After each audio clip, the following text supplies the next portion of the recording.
आपका ऑब्जेक्टिव क्या है, आपको इस रिपोर्ट की ज़रूरत क्यों पेश आई? हमारे लोग एचईसी की वेबसाइट जाके पढ़ते नहीं हैं, और कुछ एचईसी की वेबसाइट में कॉम्प्लिकेशंस हैं जो कि वो रिपोर्ट डिफरेंट हिस्सों में एचईसी ने वहाँ पब्लिश करी हुई है। हम अपना पूरा ख़जाना जमा करके उसको दफन कर देते हैं।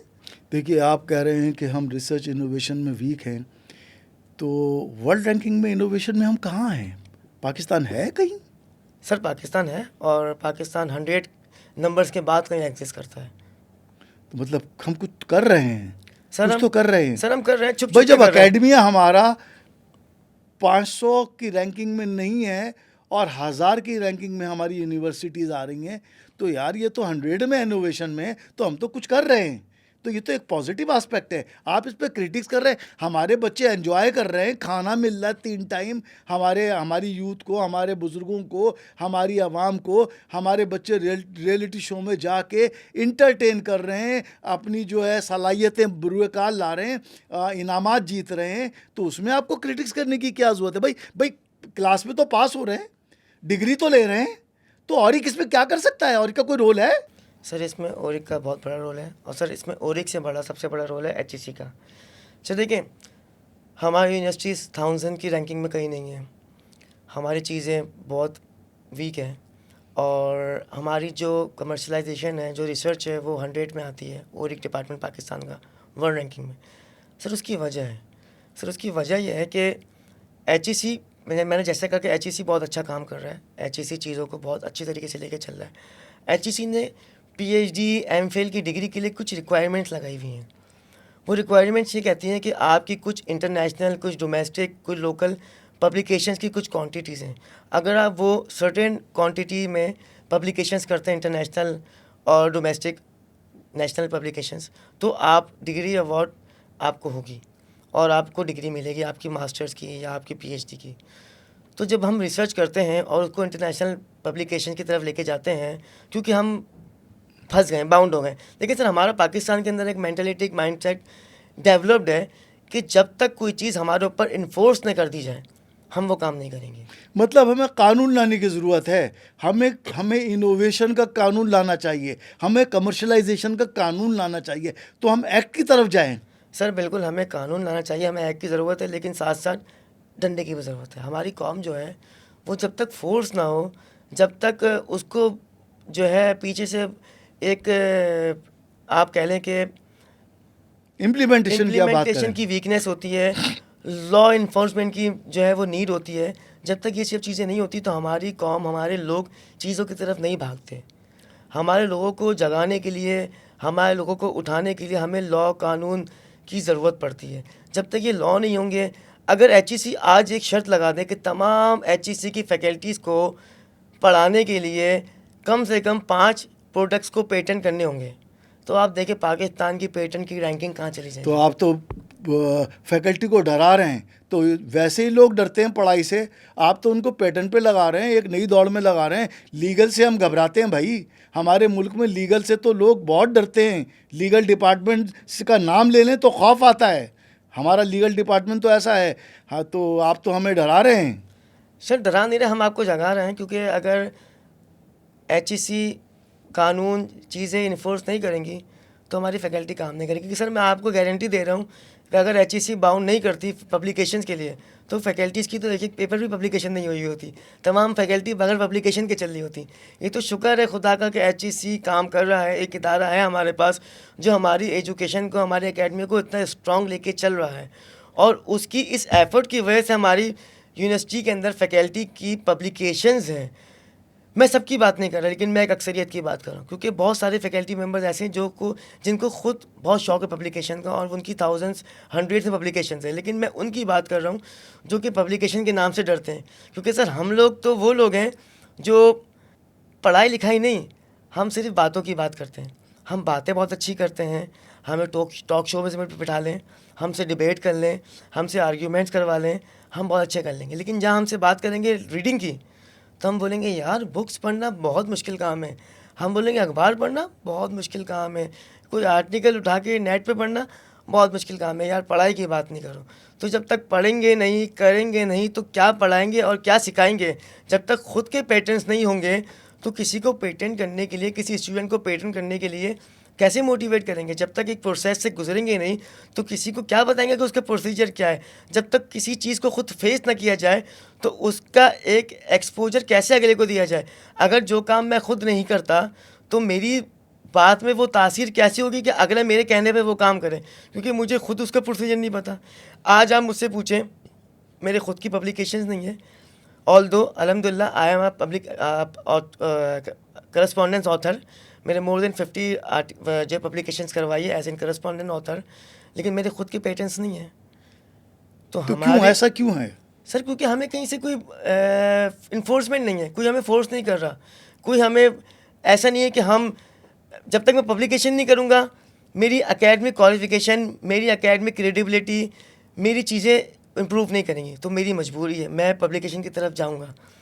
लेकिन जब तक ऐसी कोई चीज़ मुझे पेटेंट की तरफ लेके नहीं आएगी तो मैं तो पूरी ज़िंदगी गुजार दूंगा, लेकिन एक पैटर्न भी नहीं करूँगा। इन्फोर्समेंट के बगैर कुछ नहीं होगा, आपका ये सर कहना है? पाकिस्तान का यही माहौल है, यही चलता चला रहा है। आप हिस्ट्री देखें, आप करंट कंडीशंस देखें, और यही चलता रहे तो आप फ्यूचर को प्रेडिक्ट करके भी देख लें, तो हम कहीं प्रोग्रेस नहीं कर सकते जब तक मतलब अगले आने वाले 20 साल जो हैं वो हमारे इसी दौड़ में लगे रहेंगे, तो दुनिया तो कहाँ से कहाँ चली जाएगी। हमारे पास तो अभी इनोवेशन फंड भी नहीं है, हमारे पास तो इसका कॉन्सेप्ट ही नहीं है।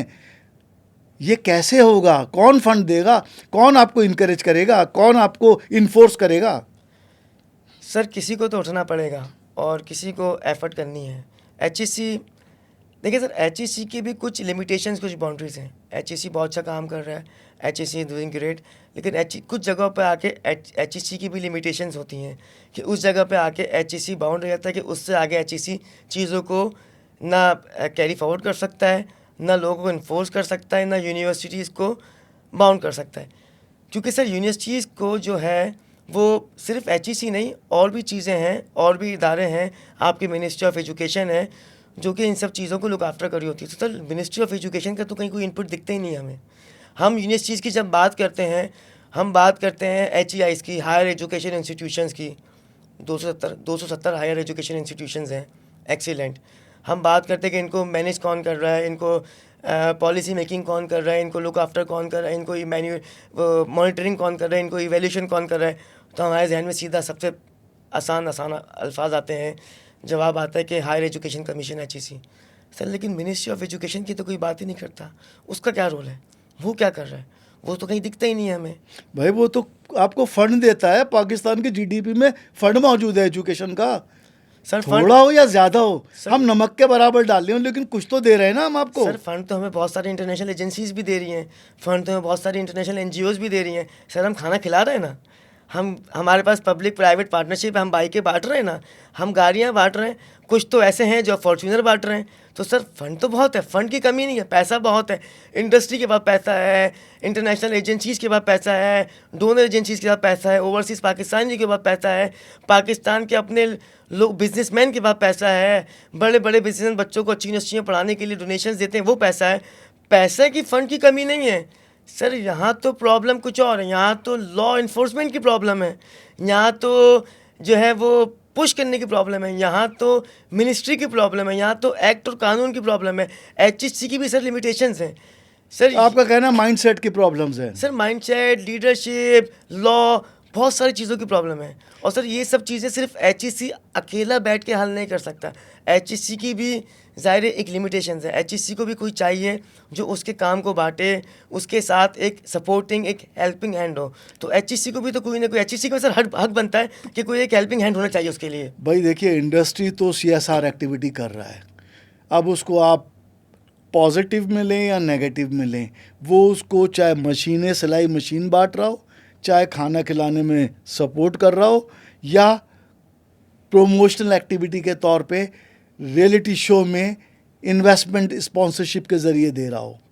तो एजुकेशन को स्पॉन्सर क्यों करेंगे? आपके प्रोजेक्ट को स्पॉन्सर क्यों करेंगे? क्योंकि उन्हें रिटर्न ऑन इन्वेस्टमेंट तो मिलता ही नहीं है। सर यही एक प्रॉब्लम है, क्योंकि एकेडमी हमारी और इंडस्ट्री हमारी आपस में लिंक्ड नहीं है। जब तक इनका लिंकेज नहीं होगा, जब तक एकेडमी और इंडस्ट्री एक जगह पे नहीं आएंगे, ये प्रॉब्लम रहेगी। ये प्रॉब्लम थी, ये प्रॉब्लम है, ये आगे शायद 50 साल तक भी रहेगी। अगर एकेडमी और इंडस्ट्री एक सेम प्लेटफॉर्म पे नहीं आएंगे। अभी तो आप एकेडमी इंडस्ट्री की बात कर रहे हैं, मैं तो ये कहूँगा कि industry to industry, intra industrial और इंटर इंडस्ट्रियल इंटरेक्शन ही नहीं है। आपने कहीं सुना कि यूनिवर्सिटी ने मिल के कंसोर्शियम बनाया और फंडिंग एजेंसी में अप्लाई किया? कहीं आपने सुना ऐसा? सर क्योंकि हम इस मॉडल पे काम ही नहीं करते हैं, क्योंकि सर ये वाले मॉडल के ऊपर तो एचईसी खुद काम कर रहा है और एचईसी इस मॉडल पे काम करके फ़ंड लेता है और यूनिवर्सिटी को फिर उसके ऊपर उनकी रैंकिंग के हिसाब से उनको फ़ंड रिलीज़ करता है। कुछ इस तरह का मैकेनिज़्म है। और जब ये काम एचईसी कर रहा होगा और हायर अथॉरिटीज़ कर रहे होंगे, यूनिवर्सिटीज़ को इस चीज़ की ये काम करने की अथॉरिटीज़ नहीं होंगी। क्योंकि सर देखें, जब तक एक वर्ड होता है हमारे यहाँ डेलीगेशन ऑफ अथॉरिटी, जब आप अथॉरिटीज़ डेलीगेट नहीं करेंगे, लोगों पे ट्रस्ट नहीं करेंगे, लोगों को रिस्पॉन्सिबिलिटी के साथ अथॉरिटी नहीं देंगे, तो चीज़ें तो आगे प्रोग्रेस नहीं करेंगी। अगर मुझे हर काम के लिए अपने बॉस से सवाल करना है तो फिर मैं पूरा दिन सवाल ही करता रह जाऊँगा कि सर ये कर लूँ, ये कर लूँ, ये कर लूँ, मैं कुछ नहीं कर सकूँगा। जब तक अथॉरिटी नहीं होगी, जब तक ट्रस्ट नहीं होगा, जब तक रिस्पॉन्सिबिलिटीज़ नहीं मिलेंगी, तो परफॉर्मेंस तो ज़ीरो होगी। और परफॉर्मेंस जज करने का क्राइटेरिया ही इतना वीक है। तो जब मेरी कैपेसिटी है कि मैं दिन में 19 लीटर्स पानी पी सकता हूँ और मुझे आप जज कर रहे हैं 3 गिलास ऑफ ड्रिंकिंग वाटर के ऊपर, तो मैं 19 लीटर क्यों पीऊँगा? मैं तो 3 लीटर पीऊँगा और टॉप रैंक में आके सुकून से चिल करूँगा। देखिए, एचएससी ने तो ज़बरदस्त काम किया। एचएससी ने समंदर में 270 लीडरों को उतार दिया। अब उनके पास अपनी खुद लाइफ जैकेट होनी चाहिए, उनके पास सारे स्विमिंग टूल्स होने चाहिए। अगर नहीं है तो गलती उनकी है, तो कोई ट्रेनिंग तो देगा ना इनको। बेचारों ने, जैसे आपने कहा, उन्होंने इधर उधर से एफर्ट करके नॉलेज ले ली, लेकिन इस नॉलेज से क्या आप कोरिया का मुकाबला कर सकते हैं? क्या इस नॉलेज से आप जर्मन का मुकाबला कर सकते हैं? इवन आप अपने पड़ोस में इंडिया का मुकाबला कर सकते हैं, जहाँ पे 500 से ज़्यादा पेटेंट पर एनम निकल रहे हैं भाई। हमारे पास तो 100 भी नहीं है। सर आप तो आप कैसे मुकाबला करने जा रहे हैं इंडिया का? आप इंडिया से जंग करने की बातें करते हैं। इंडिया रिसर्च में बहुत आगे, इनोवेशन में उनकी नेशनल पॉलिसी है, इनोवेशन में रैंकिंग है उनकी, उनके पास फंड है। पाकिस्तान इंडिया का कोई मुकाबला ही नहीं है रिसर्च में, और आप बात करते हैं कि आप इंडिया को हराएंगे। तो कैसे हराएंगे यार? सर देखें, अगर हम रिसर्च इनोवेशन की बात करें और हम पाकिस्तान की रिसर्च इनोवेशन को अगर इंडिया, साउथ कोरिया, चाइना से कंपेयर करें, स्पेशली इंडिया से हम कंपेयर करें पड़ोसी मुल्क से, तो सर ये तो बहुत दूर की बात है। हम तो यूनिवर्सिटीज़ को आपस में एक दूसरे से कंपेयर नहीं कर सकते। हम तो इस वक्त इस पोजीशन में सर 169 यूनिवर्सिटीज़ एक बहुत बड़ा गैप है। ये अगर आप परसेंटेज में रेशियो देखेंगे तो ये 50+ है। और जो इस वक्त ऑपरेशनल ओरिक्स हैं, सर मज़े की बात मैं आपको बताऊँ, मैं एक और चीज़ में ऐड ऑन करूँ, जो 90s कुछ यूनिवर्सिटीज़ हैं जिनकी ओरिक डिपार्टमेंट इस वक्त ऑपरेशनल्स हैं, रजिस्टर्ड हैं, रिकॉग्नाइज हैं, सर लास्ट ईयर उनमें से भी तकरीबन 4-5 यूनिवर्सिटीज़ ने अपनी score card, self assessment report जमा ही नहीं करी एचईसी को। तो आप आपस में खुद का कंपटीशन करेंगे तो ज़ीरो आएंगे, तो आप इंडिया से और साउथ कोरिया से और चाइना से कैसे मुकाबला कर सकते हैं? लेकिन सर आप अगर वॉर की बात करेंगे, आप अगर जो है टेक्नोलॉजी की बात करेंगे, तो सर देखिए वो हमारी पाक आर्मी का डोमेन है। वो डोमेन अल्हम्दुलिल्लाह हमारा बहुत स्ट्रॉन्ग है, उसका तो कोई कंपैरिजन ही नहीं है। क्योंकि देखें, हमारी इंडस्ट्री में हम कहते हैं कि सही हमारी अकेडमी के अंदर लीडर्स डेवलप नहीं हो रहे हैं। हमारी अकेडमियाँ एक ट्रेडिशनल टीचिंग स्टाइल को अडॉप्ट करी हुई है और ट्रेडिशनल टीचिंग मेथोडोलॉजी और चीज़ों को लेके चल रही है कि ज़माने कदीम से टीचर आ रहा है, पढ़ा रहा है, टेक्स्ट बुक्स फॉलो हो रही हैं, रेफरेंस बुक्स फॉलो हो रही हैं, सब चीज़ें हैं। इंडस्ट्री का अपने एक ट्रेडिशनल मेथड चल रहा है, कहीं सेठिया निज़ाम है, कहीं हिरार्की सिस्टम है, सबके अपने अपने एक जो है हिरार्की और सिस्टम लेके चल रहे हैं। लेकिन सर पाकिस्तान आर्मी तो अपने आप को बहुत स्ट्रॉन्ग और बहुत अप टू डेट लेके चल रही है। आप पाकिस्तान मिलिट्री एकेडमी देखें, जो कि I am sure it's not easy access to everyone. आप नेवल एकेडमी देखें, उनका स्ट्रक्चर हमारी एकेडमी से बहुत डिफरेंट है, उनकी चीज़ें हमारी एकेडमिया से बहुत डिफरेंट हैं। हमारी एकेडमी से मुराद मेरा ये कि जो हमारी यूनिवर्सिटी की एकेडमिया है, मैं उसकी बात कर रहा हूँ।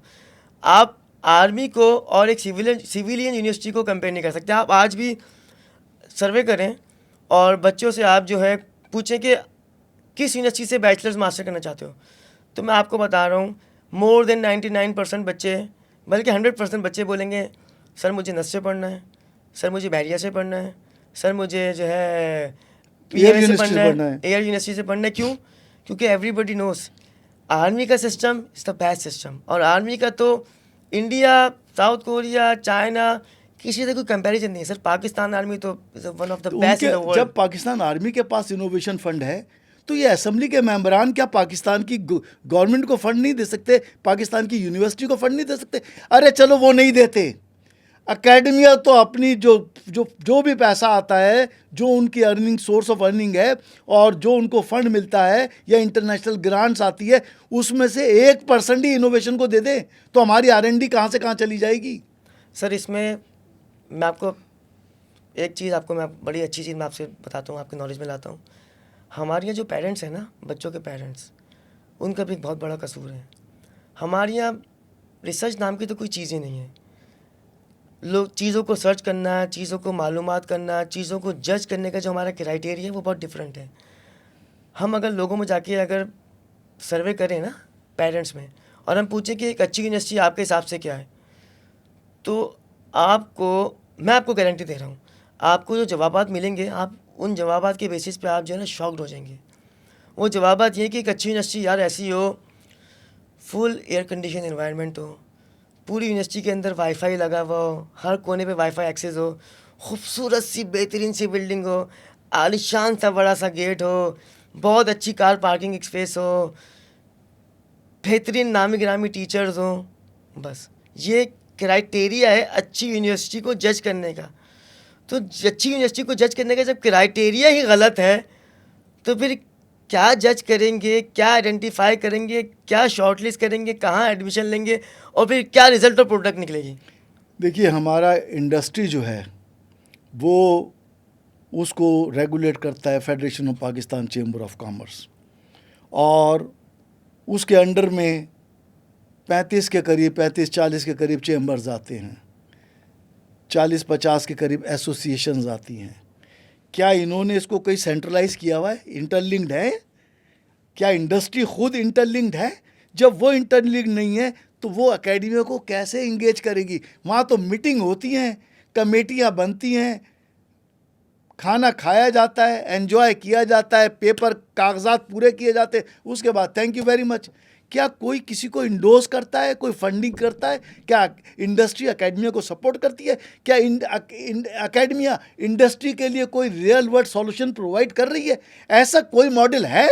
अब नहीं है तो ऐसा कैसे आएगा? दुनिया तो इस पे काम कर रही है। तो आप हमें बताइए भाई, ऐसे एकेडमिशियन, कि हम ऐसा क्या करें कि लोग इस तरफ इनकरेज हो?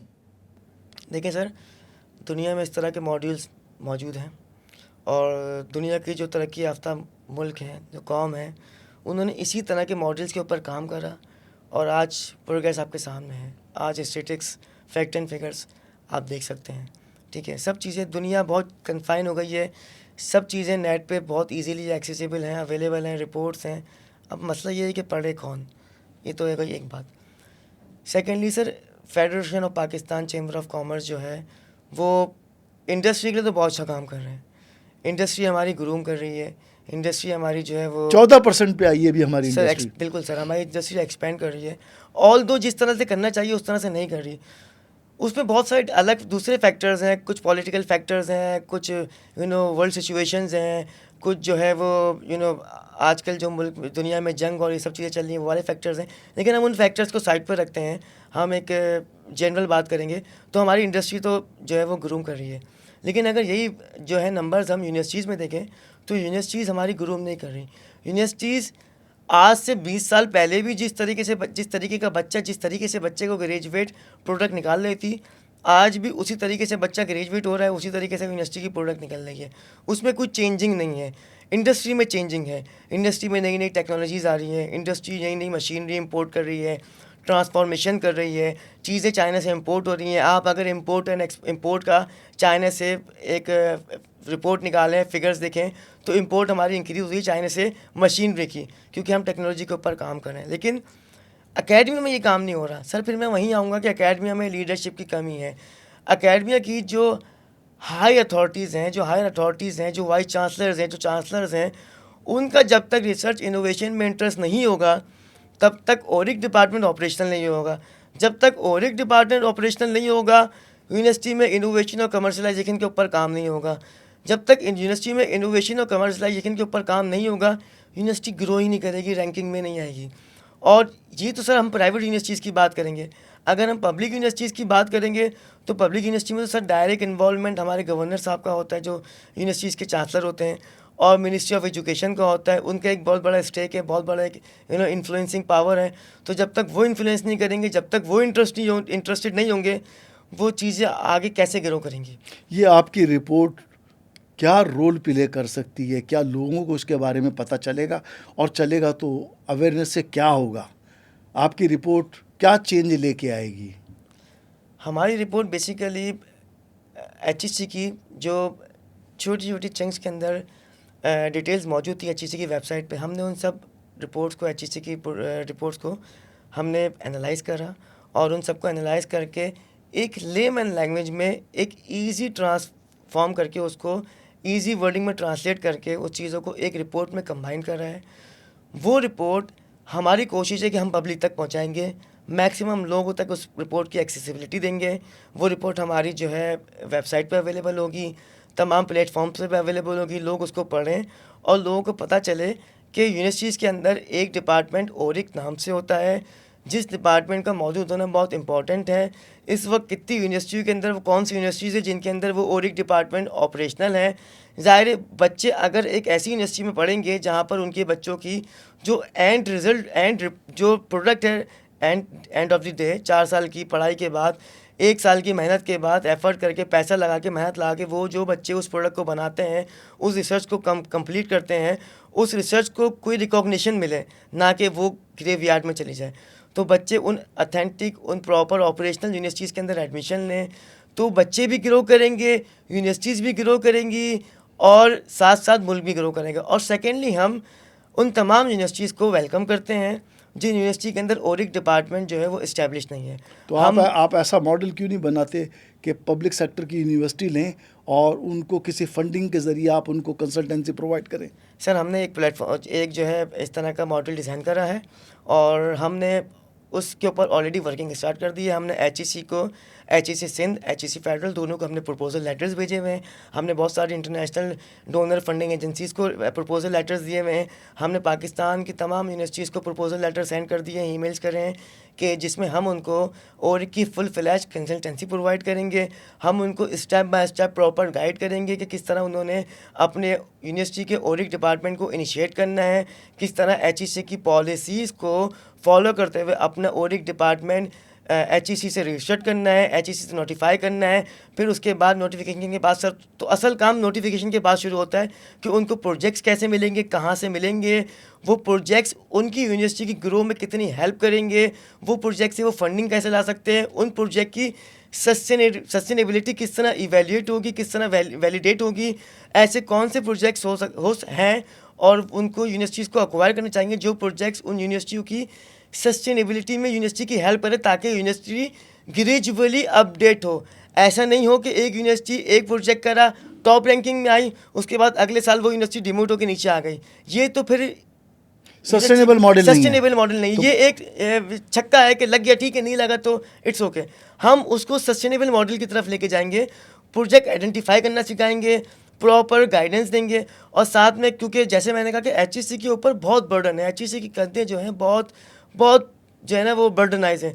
तो हम एचईसी के कंधों को बर्डन कम करने के लिए हम एचईसी के साथ पार्टनरशिप, एचईसी को वेलकम करते हैं, एचईसी हमारे साथ पार्टनरशिप करें, हमारे प्रपोजल को रिस्पॉन्ड करेगा जैसे ही, तो हम उनके साथ कोलैबोरेट करेंगे, और इंशाल्लाह फिर आप रिजल्ट देखेंगे पूरे पाकिस्तान की 270 यूनिवर्सिटीज़ की जो ओरिक डिपार्टमेंट है वो ऑपरेशनल होंगे, नोटिफाइड होंगे, रजिस्टर्ड होंगे, दुनिया की रैंकिंग में होंगे।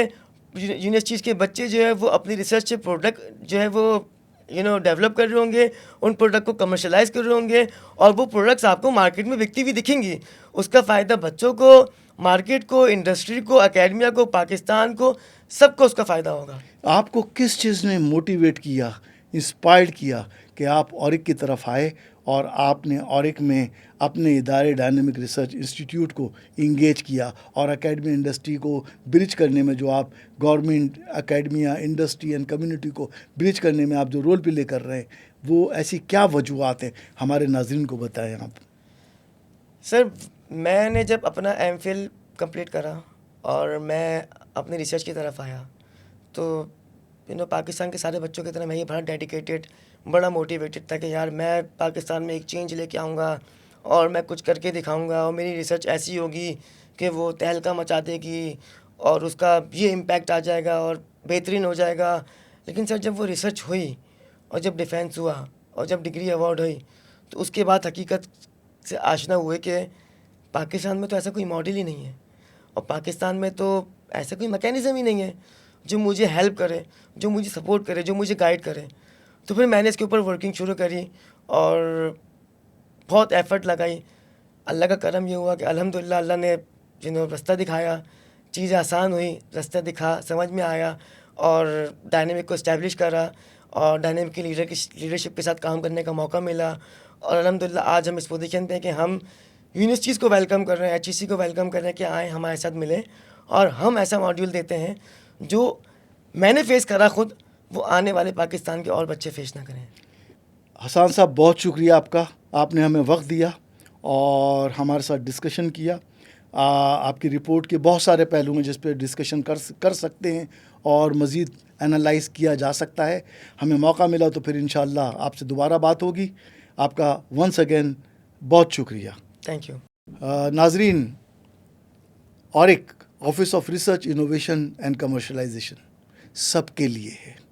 इसमें आएँ, काम करें, अपना करियर बनाएं, इनोवेशन करें, अपने ड्रीम्स को रियल बनाएं, अपने प्रोजेक्ट को प्रैक्टिकल बनाएं। जैसे दुनिया में यूनिवर्सिटी में ही फेसबुक बनी थी, यूनिवर्सिटी में ही लिंक्डइन बनी, इसी तरह आप भी अच्छे प्रोजेक्ट बना सकते हैं। ग्लोबल प्रोजेक्ट बनाएं, दुनिया में इम्पैक्ट डालें और पाकिस्तान का नाम रोशन करें। बहुत शुक्रिया आपका। अस्सलाम वालेकुम।